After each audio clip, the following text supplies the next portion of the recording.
శ్రీమాత్రే నమః. Welcome to Sadguru Jyothishalayam. మా ఛానల్ ద్వారా చూస్తున్నటువంటి ప్రేక్షక మిత్రులందరికీ నమస్కారాలు. చాలామంది మా యొక్క ఛానల్ ప్రోగ్రామ్స్ అన్నీ చూస్తున్నారు. మాకు అది వ్యూవర్స్లో కనబడుతున్నారు, లైక్స్లో కనబడుతున్నారు, కానీ సబ్స్క్రైబింగ్లోనూ షేరింగ్లోనూ చాలా తక్కువ కనబడుతున్నారు. మిత్రులందరికీ ఒక చిన్న రిక్వెస్ట్, మీకు నచ్చింది కదా, జస్ట్ లైక్, సబ్స్క్రైబ్, అలా షేర్ అనగానే మీ యొక్క ఫేస్బుక్లోనూ ఇన్స్టాలోనూ వెళ్ళిపోతుంది కదా, మీ మిత్రులు కూడా తెలిసిపోతుంది కదా. మా ఛానల్ని ఒక్కసారి అలా ప్రమోట్ చేయండి. ఇదొకటి మీరు మాకు చేసే ఒక మంచి సేవా కార్యక్రమం. ఈ సద్గురు జ్యోతిషాలయం నుంచి ఈ యొక్క జూన్ నెల ద్వాదశ రాశులకి గోచార రీత్యా రాశి ఫలితాలు ఎలా ఉన్నాయి అనేది మనం తెలుసుకోబోతున్నాం. ప్రతి ఒక్కరికి జాతకం అంటే ఒక క్యూరియాసిటీ.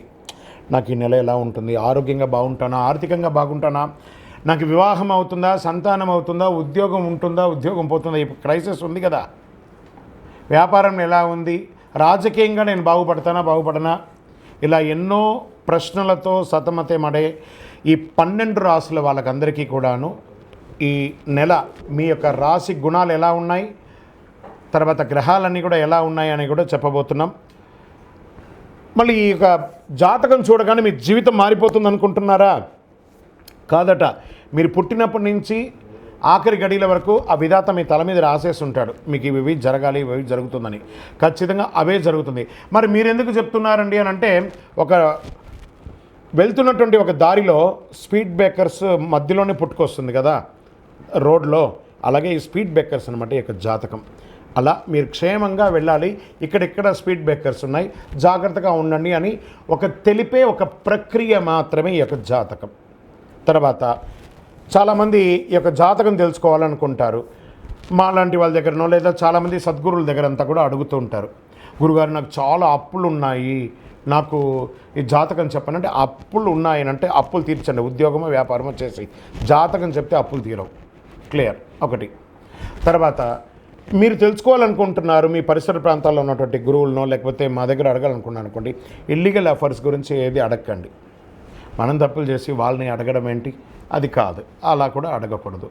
తర్వాత చిన్నపిల్లలు ఖచ్చితంగా 21 సంవత్సరాల లోపు వాళ్ళు ఈ జాతకాలంతా కూడా చూడకండి. మీరు చదువుకునే విద్యార్థులు చదువుకోండి, మీ చదువు మీద మాత్రమే నమ్మకం పెట్టుకోండి.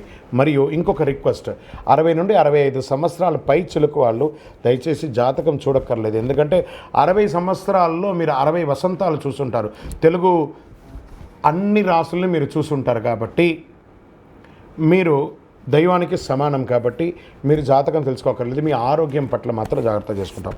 రైట్. ఇప్పుడు ప్రతి ఒక్కరికి కూడా వ్యాపారం, మరి ఎవరెవరు చూసుకోవాలంటే వ్యాపారం ఎలా ఉంది, ఉద్యోగం ఎలా ఉంది, సంతానం ఎప్పుడు జరుగుతుంది, వివాహం ఎప్పుడు జరుగుతుంది, ఉన్నత చదువు ఎలా చేయాలి అనేది చూసుకోవడానికి అవకాశం ఉంటుంది.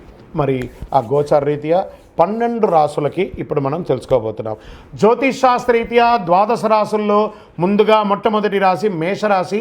అశ్విని నక్షత్రం 1, 2, 3, 4 పాదములు, భరణీ నక్షత్రం 1, 2, 3, 4 పాదములు, కృతికా నక్షత్రం మొదటి పాదానికి సంబంధించిన మీరు మేషరాశి వారిగా పరిగణించబడుతున్నారు.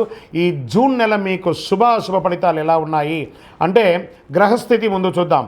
రాశిలో బుధుడు, శుక్రుడు, ధనవాకు కుటుంబ స్థానంలో సూర్యుడు, సుఖస్థానంలో చంద్రుడు, రుణరోగ స్థానంలో కేతు ఉన్నాడు, లాభస్థానంలో శని, అయన శయన భోగస్థానంలో కుజుడు, రాహువులు ఉన్నారండి. ఏ విధమైనటువంటి తటస్థమైనటువంటి సమస్యలైనా పరిష్కరించే యోధులు ఎవరైనా ఉన్నారంటే అది మేషరాశి వారే అని చెప్పచ్చు. ఈ నెలలో నగదు ప్రవాహం బ్రహ్మాండంగా ఉంటుంది, తృప్తిగా ఉంటుంది. వ్యాపారంలో నిమగ్నమైన వారికి వ్యాపారాల్లో ఊహించని లాభాలని పొందుతారు. ఆలస్యమైన ధనం అందుతుంది. అనవసరమైనటువంటి ఖర్చులు కూడా అదే విధంగా పెరుగుతుంది. ఉద్యోగం చేసే ముందు ఏదైనా కొత్త ఉద్యోగాలకు చేరాలనుకున్నప్పుడు దాని సాధక బాధకాలన్నీ అన్వేషించండి. దాని యొక్క లాంగ్ టర్మ్ ఎలా అంటే, ఎంట్రీ పాలసీ ఎలా ఉంటుందో ఎగ్జిట్ పాలసీ కూడా అలా చూసుకొని ప్రైవేట్ రంగంలో ఉద్యోగం చేసుకోవడం శ్రేయస్కరం. దూకుడు స్వభావాన్ని కాస్త తగ్గించండి. ప్రజాక్షేత్రంలో పదవి కోసం ఆశించే రాజకీయ నాయకులారా అద్భుతమైనటువంటి పదవి రాబోతుంది. మీ యొక్క నోరు కాస్త అదుపులో ఉంచుకోవాలి. ప్రజాక్షేత్రంలో ఉన్నవాళ్ళు మనకు పదవి వచ్చేసింది కదా అని చెప్పి ఈగో రాకూడదు. ఆ ఈగోలో తీసేసేయండి. గో అద్భుతమైనటువంటి ఫలితాలను పొందండి. కుటుంబ సభ్యులు భార్యాభర్తల మధ్య మనస్ఫూర్తిగా మాట్లాడి నిర్ణయాలు తీసుకోండి. కూర్చోండి, ఒక చక్కగా భోజనం చేసేటప్పుడు కూర్చొని నా వల్ల నీకు, నీ వల్ల నాకేమైనా ప్రాబ్లం ఉందా, కూర్చొని మాట్లాడతామని చెప్పేసి ఎండ్ ఆఫ్ ద డే అందరూ సామరస్యంతో ఉండాలి. పిల్లలు లేని వారికి చక్కటి సంతానం అయ్యే ఒక సమయం, వివాహం కాని వారికి మంచి సంబంధాలు రాబోతున్నాయి. బంధుమిత్రులతో ఏదైనా పూర్వీకమైనటువంటి ఆస్తి తగాదాలున్నా అవన్నీ కూడా తొలగిపోయే ఒక అవకాశం. స్త్రీలు ఉద్యోగం చేస్తున్నటువంటి స్త్రీలకి ఇది ఒక మంచి అవకాశం చెప్పచ్చు. కళాకారులకి కొత్త ప్రదేశాల్లో తమ ప్రతిభను చాటే ఒక అద్భుతమైనటువంటి సమయం చెప్పచ్చు. మీ యొక్క ఆలోచనలు ట్యూన్ అవుతుంది. తొందరపాటు నిర్ణయాలకి దూరంగా ఉండండి. ఏదైనా నిర్ణయాత్మకంగా తీసుకునే ఒక నిర్ణయం అది మీకు అద్భుతాన్ని కలిగిస్తుంది. రియల్ ఎస్టేట్ రంగం వారికి చాలా బాగుంటుంది అనొచ్చు. షేర్ మార్కెట్ స్పెక్యులేషన్లో కూడా చాలా కలిసి వస్తుందని చెప్పచ్చు. మీడియా రంగం, ఇంటర్నెట్ వారికి, టీవీ రంగం వారికి, ఐటీ రంగం వారికి ఇది చాలా బాగుంటుంది. ఇవన్నీ బాగుంది కదా.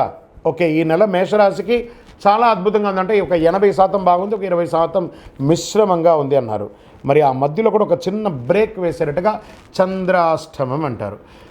జూన్ 17/6/2024 12:35 తెల్లవారుజాము నుండి 19/6/2024 11:05 ఉదయం వరకు చంద్రాష్టమం ఉంది. ఈ 2.5 రోజులు ఎవరితోనూ పేచీలు పెట్టుకోకండి, షూరిటీ సంతకాలు పెట్టకండి, వాహనం నడిపేటప్పుడు జాగ్రత్త. ఈ ఒక్క కేర్ తీసుకోండి. ఎరుపు రంగు మీకు చాలా కలిసి వస్తుందని కూడా చెప్పచ్చు.